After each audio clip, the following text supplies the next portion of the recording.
बात करने वाले जानवरों का गांव रियाज एक बुद्धिमान और जिज्ञासु बच्चा था जो हमेशा नई चीजें खोजता रहता था। वह अपने दादा के साथ एक छोटे से गांव में रहता था जहां शाम को उसके दादा उसे दिलचस्प कहानियां सुनाते थे।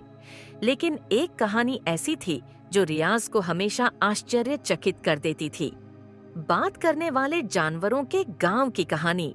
दादाजी, क्या सचमुच कोई ऐसा गांव है जहां जानवर इंसानों की तरह बात कर सकते हैं? दादाजी मुस्कुराए और बोले, दुनिया में कुछ चीजें ऐसी भी हैं जिन्हें केवल वे लोग ही देख सकते हैं जो उन पर विश्वास करते हैं। रियाज को यकीन था कि ऐसा गांव जरूर होगा। उसने तय कर लिया था कि वह इसे स्वयं ढूंढेगा। एक दिन रियाज तितलियों का पीछा करते हुए जंगल में चला गया। वह पेड़ों के बीच घूम रहा था कि अचानक उसकी नजर लताओं से ढके एक रहस्यमयी पत्थर के मेहराब पर पड़ी। जैसे ही उसने मेहराब को छुआ, अचानक एक धीमी रोशनी प्रकट हुई। घंटियों की खनकती आवाज हवा में गूंज उठी और जमीन हल्की हल्की हिलने लगी। अचानक रियाज को ऐसा महसूस हुआ जैसे वह किसी दूसरी दुनिया में प्रवेश कर गया है। एक ऐसी दुनिया जहां सब कुछ जादुई लगता है। रियाज ने इधर उधर देखा तो आश्चर्य का एक नया दरवाजा खुला।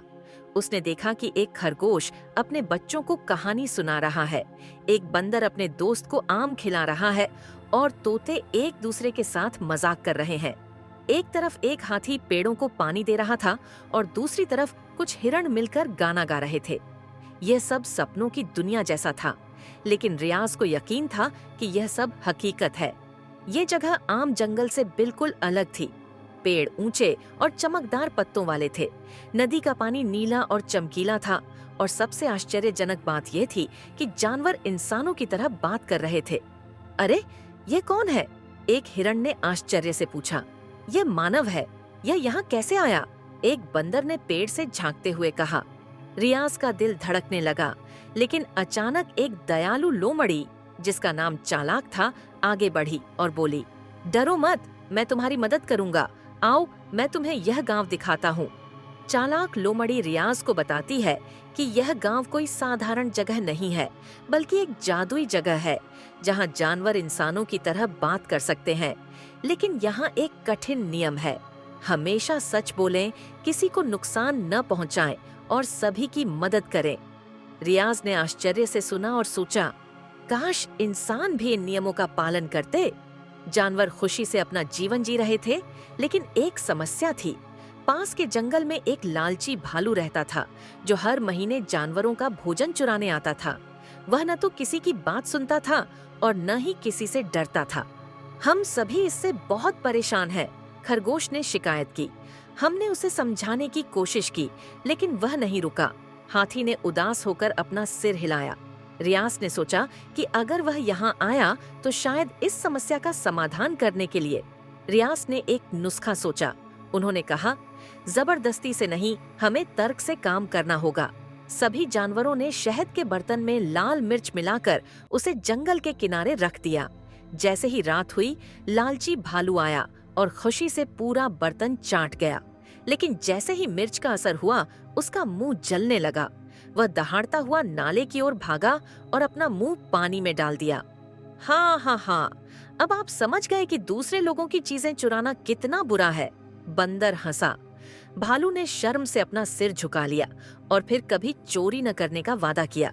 भालू के ठीक होने के बाद गांव में बड़ा जश्न मनाया गया। पेड़ों पर रंग बिरंगी रोशनियां जल रही थीं, तोते खुशी के गीत गा रहे थे, खरगोश खुशी से उछल रहे थे और हाथी सभी को अपनी पीठ पर बिठाए हुए थे। कनिंग फॉक्स ने रियाज की प्रशंसा की और कहा, आपने साबित कर दिया कि हर समस्या को बुद्धिमत्ता, ईमानदारी और सज्जनता से हल किया जा सकता है। रियाज ने सोचा कि उसे अब वापस जाना चाहिए। चालाक लोमड़ी उसे पत्थर के मेहराब तक ले गई। क्या मैं फिर कभी यहाँ आ सकता हूँ? रियाज ने पूछा। लोमड़ी मुस्कुराई और बोली, केवल वही लोग यहाँ वापस आ सकते हैं जो दूसरों की मदद करना चाहते हैं। अचानक एक रोशनी चमकी और रियाज ने खुद को अपने घर के दरवाजे पर पाया। दादाजी मुस्कुराए और बोले, तो आप बात करने वाले जानवरों के गांव में गए? रियाज ने आश्चर्य से कहा। दादाजी, आपको कैसे पता? दादाजी ने आंख मारकर कहा, बेटा, कुछ राज हमेशा राज ही रहते हैं। सीख उस दिन के बाद रियाज हमेशा दूसरों की मदद करने की कोशिश करता, क्योंकि अब वह जानता था कि अच्छे कामों का हमेशा इनाम मिलता है। अच्छाई की हमेशा जीत होती है। समस्याओं का समाधान ताकत से नहीं, बुद्धि और सज्जनता से करना चाहिए। जो दूसरों की मदद करता है वही वास्तव में बहादुर होता है। अंत।